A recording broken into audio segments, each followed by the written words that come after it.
So when it was time to push, the mom's pushing and she's also peeing. So the doctor looks at me like, what time was her bladder empty last? And I'm just standing there like, a lot of times people ask me like how to go about traveling. What's up everyone, welcome back to my channel. My name is Laurie. If you are new here, I am a family nurse practitioner, and today I have a special guest in the building that is gracing her presence on my channel. This is my little sister from another mother. Yes, she is going to be talking all about labor and delivery nursing. So introduce yourself for the folks. Hi, so my name is DeAndra. I've been a labor and delivery nurse for 4 years. Not only do I do labor and delivery, but I also do postpartum. I'm currently a travel nurse, but I do reside here in Michigan. And I'm so happy to be on Laurie channel today. First thing is first, did you always wanted to be a nurse? I did always want to be a nurse, and I really feel like it was just something I said from when I was little and ran with it and never really changed my mind. I'm the type of person that kind of just say like, oh, I want to do this and just go for it until I'm finished, then I decide to do something else. Yeah. Fun fact, her grandmother and my mother used to be nurses together in Jamaica, in Portland, Jamaica, and this is why I say she's my little sister.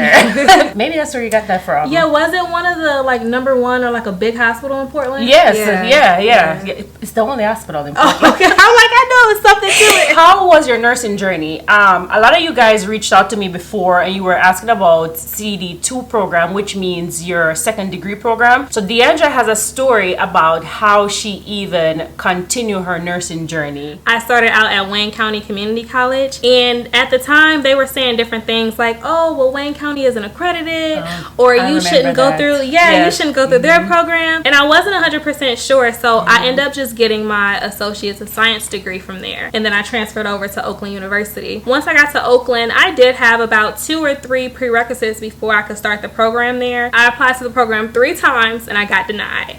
Did you hear that? Yes. Listen, did you hear that?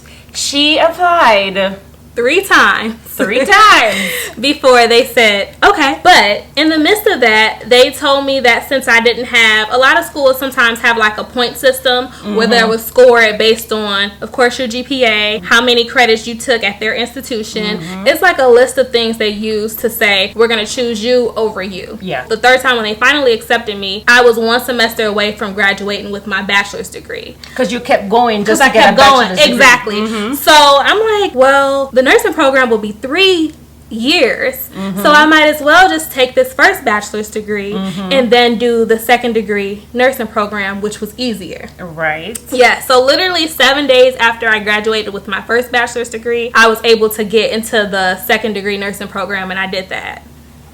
Black girl magic. Yes, for sure. It was hard though. Like, it's accelerated but not abbreviated. Like, we don't miss anything that the regular traditional nursing program. Right. You know, we do everything the same way. It's just faster. How long was it? Was it 18 months, 15 months? My program was 12 months. Oh. I did it at Oakland University. It's 12 months. And it's not even really 12 months when you count the holidays, Christmas, the weekends. No, we literally did 2 clinicals at one time. Really? Yeah, so you would be in 2 clinical rotations at one time. Child, I would die. Yeah. I would die. But she did it. Yep, and for me it was hard too, because at the time I was like 21 or 22, and I went into this program, and you go into this program and you have, I was in the program with lawyers, engineers, who are all coming back to school for a 2nd degree. So they were had like children. Older. Yeah, a lot of people were older. It was me and 2 other people that was around my age in my cohort, but a lot of them were older, and it was really like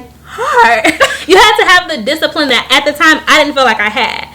No, you had it. You graduated. My parents, my mom's like, keep going, keep going. Because it's summertime. You want to hang out with your friends. Listen, she's also Jamaican. Yeah. So you know. Right, exactly. You know. You got to what we do. Grind it out. The parents don't play. Exactly. You got to do what you got to do. Exactly. But that's amazing. And that's why I really wanted her to share that, because a lot of times I get messages and I get DMs from you guys that are saying, you know, it's so hard. How do you continue to go? And I have shared my story of failing, coming back. After I failed Med Surg 1, girl, I thought I was going to have a whole conniption. Right. That's it. Like, that's it. Oh, I'm going to die. Yeah. My mom is like, no one died. It's fine. It's okay. You can take it again. Yeah. You know, I'm so glad you share that. So guys, if you are in any type of situation like that, it can be done. There's 10 ways to skin a cat. You know, you can go around it to get to where you need to be. Yeah. And I also think too, like, a lot of times I feel like when I completed stuff and I look back, I'm like, it's just a matter of starting, honestly. Yes. Once you start, you find the discipline, you find the courage to keep going, but you just gotta start. DeAndra is, like she said, labor and delivery nurse. Did you always wanted to do women's health, labor and delivery? Originally throughout nursing school, I remember doing med-surg and seeing other clinical rotations, and my personality is too bubbly. It is. I feel like I can't imagine if you get this when you're delivering your baby. I know, right? Because you know you get some Scrooge. You know, like, if you're a Scrooge, you shouldn't be in labor and delivery. Not at all. Please you got to come in with a good attitude. Yes. But I always love the fact that labor and delivery, for the most part, you have a positive outcome. That's good. Like, happy birthday. I couldn't imagine going home sometimes, you know, with a burden on my heart. Like, oh, my patient passed away. But those unfortunate situations happen in labor and delivery. Yeah, there are definitely some unfortunate situations that happen. Yeah. And it's cool when you can, like, be a comfort to your client. Your patient. To your patient. To your patient. So DeAndra was a new grad nurse that went straight to labor and delivery. Yes. What does your day-to-day look like when you go to work? So you go to work, of course you do rounds on the patients. Typically we all meet up in one area with the doctors and the nurses as well. And we look at what we call a grease board. So the grease board has a list of patients on the board, and it tells us who's in triage, like who's going to be seen, who's admitted, or who can go home, and then the patients that we have on the board as well. If you come in and work day shift, then it'll have like the scheduled C-sections for that day, and then it'll have like inductions that's coming in. When the moms deliver, you're caring for mom and baby? Yes. Oh, okay. Unless the baby needs to go to like NICU or something like that, then you don't do that part. Exactly. So when mom delivers, of course you make sure baby's okay. You take care of mom and baby for 2 hours. So some units have what we call an LDRP. So that just means like labor, delivery, and postpartum. Okay. So you will deliver there and then recover in the same room and stay there. We'll just kind of like flip the room over and clean it. But other hospitals have you'll deliver on one unit and then you'll be transferred after your recovery period to a completely different unit. A lot of the times after a C-section, you'll go to recovery. Whether you have a C-section or you deliver vaginally, you're going to do at least a 2-hour recovery. If you stay on that unit, it's considered a LDRP. Okay. If you go to a different unit, it's considered just labor and delivery on this side and postpartum on that side. I knew none of this. It's so good to hear folks that are in a different specialty than you, and you're like, oh, I didn't know that. So that's pretty cool. So how are the OB/GYNs with the nurses? Are they nice? Do they give you guys any trouble? I really feel like it depends on which hospital you work at, or the type of hospital you work at. I've worked at hospitals where the nurses literally do everything. I feel like nurses do a lot anyway. But I'm talking about literally everything until the baby is crowning. So crowning is you basically see the baby head. That's when you call the doctor. So you're literally in there pushing by yourself, you and the patient, and maybe another nurse in there. Or if the hospital has residents, the residents may like pop in and pop out just to see how things are going, how mom's pushing. But sometimes you'll be in the room, just you and the patient, pushing for 2 hours, and you're like, and then you call the doctor comes in like, time to have a baby. Yeah, but it can be a good thing and a bad thing, because sometimes, especially for newer nurses, you're like, okay, is the mom tired? Is she pushing correctly? Versus if you have somebody in there with you, it's kind of like, okay, they're doing good, just a little bit more. So it really depends on where you work at. I remember one time though, when I was a newer nurse, this doctor, I didn't think she meant to be mean, but I tell you this, I'll never forget it. The hospital I was working at the time, typically like before mom delivers, you always want to make sure her bladder is empty. So you want to make sure her bladder is empty so she doesn't have a postpartum hemorrhage, which basically bleeds out a lot after she delivered the baby. So at the time, I'm a newer nurse, I forgot to straight catheter. So when it was time to push, the mom's pushing and she's also peeing. So the doctor looks at me like, what time was her bladder empty last? And I'm just standing there like, I I don't know. And then she started like yelling at me in front of the patient, like, do you know this can cause a hemorrhage? Do you know? Da, da, da. And I was just kind of standing there like, yeah. And then when she emptied her bladder, literally maybe like a liter.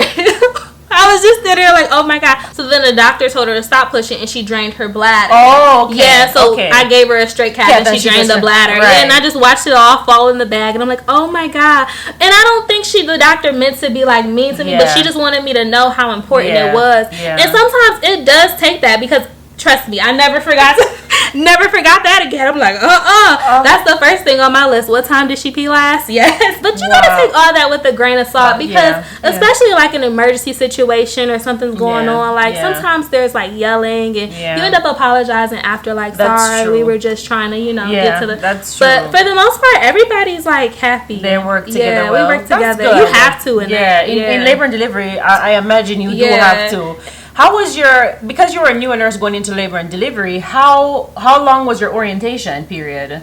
It was 13 weeks. As DeAndra said in the beginning, she now does travel nursing as labor and delivery because a lot of people think that only ICU nurses do travel nursing. No, ma'am. You can be a travel nurse in any specialty. And labor and delivery is a specialty for you to travel. So did you just start travel nursing in the pandemic or... When did you start doing travel nursing? So it's funny because I actually wanted to start travel nursing the beginning of 2020. I kind of played around like, okay, I'm going to start. So I applied for my license in Georgia. And then the pandemic hit and I was like, wait a minute, I'm not going to go. Right. And then, like at first at the beginning of the pandemic, they were like, oh, 3 more weeks and it's going to be over. Right. Oh, next week we'll be okay. We'll be done. Yeah. And then we see what happens. So I'm waiting it out, And then it just came to me like, this may not ever be done. Right. So actually, it's a year this month. It's a year. 1 year? Oh, that's amazing. It's a year since I started traveling. I know, time flies. She's living her best life in ATL. Time flies. Yes. So far I've been to Georgia and I've been to Maryland. Traveling is really where it's at, honestly. Like, as nurses, we work so hard. You might as well get paid more money to work just as hard. And sometimes people say, like, when you travel too, like, oh, do you get the worst assignments or do people treat you bad? Do you think so? Absolutely not. You don't have that experience. I've never experienced that because I feel like we all work equally as hard. Like a lot of times as a traveler, you're going into that place because they don't have proper staffing. Right. So what do you expect? So it's like I don't feel like I get dumped on. I feel like it's all like, oh, this is just all crazy. We're all running around. And if you have that good attitude about it, it'll be okay. Like get your money, go home. You will be working just as hard back home. So you might as well just make some friends. But they've always been nice to me and really helpful. Like, what do you need? Because they're happy to see that you're there. Right. So when it comes on to the travel nursing, a lot of times they look at how much money you get paid, but DeAndra was telling me in a conversation before we started recording that the money, really, you make your money with the stipend that they give you on housing and stuff like that. So I'm gonna let her elaborate a little bit about that. For one, there's 1,000 different agencies. A lot of times people ask me like how to go about traveling. I would definitely say, first of all, find a few agencies that you're kind of like, okay, I kind of like this agency. Definitely create a username, a passcode, so you can actually gain access to their website. Once you can gain access to their website, you can see the rates that they're offering, whatever specialty it is. Even if you're a med surgeon, your friend's ICU, and you want to be nosy and see like, oh, they're making and this, you can see the rates. However, the rates change often. Today you may look and the rate may be $2,500. Tomorrow you may look and the rate may be $1,200 at the same job. So I always tell travelers, like, for one, make sure you have a cap on what you want to make and don't settle for less than that. That's a good tip. Yeah, because there's always going to be somebody making more than you and there's always going to be somebody making less than you. So if you have your rate and you say, I'm not walking in this hospital unless I'm making at least $2,000, then keep that. And maybe sometimes at the time, say you want to go to Alabama. You want to go to Alabama. The rates out in Alabama may not be what you want at that time, so you may have to be flexible. But you can always try a different agency or try back later. That'll help you as well, too. You get a stipend and you get your hourly rate. So a lot of times we make our money based off the stipend because your stipend is tax-free. So you get like living expenses, you get food expenses, you get, you know, just a stipend for your everyday day-to-day life, and then you make an hourly rate. And what she was telling me off camera was, don't let them find your housing, because they take that money back. They take that money back. They'll take the stipend from you, and you'll just get your hourly rate. So where do you go?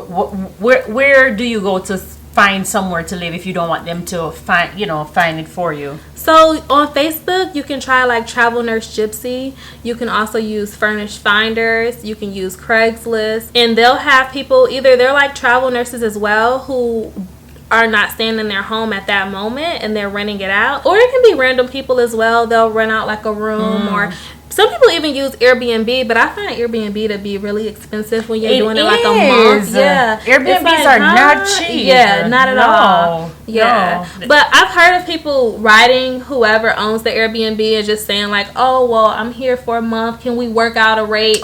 Versus just going on there and selecting like the 1st through the 30th, and it's like $4,000. You're gonna give them all the money that you made, exactly, in one swoop. That's crazy.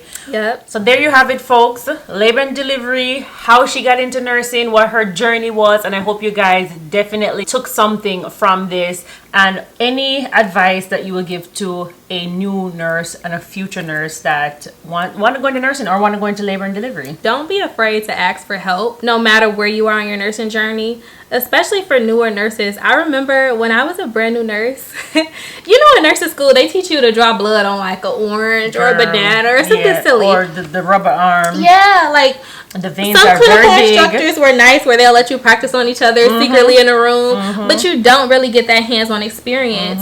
And I remember I would actually ask like the nurse assistants, like, can you come in the room, instead of me delegating the task to them, like draw my patient blood, I would say, can you come in the room and watch me do this?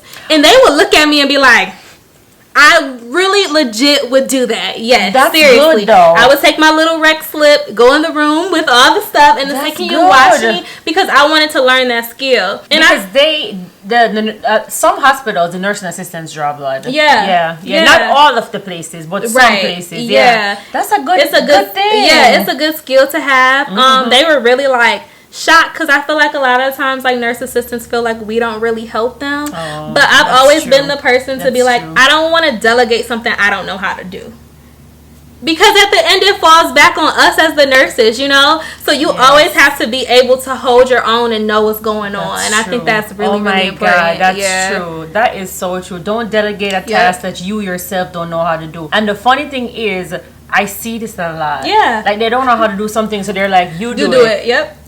And if they have to do it, they're like, I'll happily go. That is so true. Oh my God, that is so true. That is a great advice. Great advice. And they respect you more too. Yeah, I think so. And it's good when you don't know something, especially as a newer nurse, because you don't want to wait 2 or 3 years down the line and be like, I really don't even know how to do it, because you were too afraid to speak up, or you just wanted to delegate everything. Right. My audience already know how I feel about the whole CNA situation. You guys knew I started working as a CNA. But thank you, DeAndra. You guys, so DeAndra and her best friend actually has a, what do you call it? Is it a website yet? No, it's not a website yet. We have an Instagram page, but we do have a website coming soon. It's called Nursing from the D. I'm going to put it on the screen. It is called Nursing from the D. What specialty is Patrice in? She does ICU, and she also does med-surg. Yes. Yep. And she also worked in corrections before, too. As a nurse? Yes. Oh, wow. So they're starting to do some good things for nurses and, new nurses, nursing on a whole in Detroit. Their Instagram page, like she said, is Nursing from the D. I will put it on there. I will also link it down below so you guys can go follow it. Hit up DeAndra. Ask her all the questions, please honey. Do. I'm an open book. She will tell you. She will guide you, because you know what? Information should be free. It is, yeah. I agree. Thank you again, little sis, for coming. Oh my God. Thank my little sis again for driving over to the house and catching up, because I haven't seen her in a while too. So we were catching up before we started. Yeah. Thank you for coming. Thanks guys for watching. Don't forget to like, comment, and subscribe, and I will catch you guys up on the next video. Bye guys.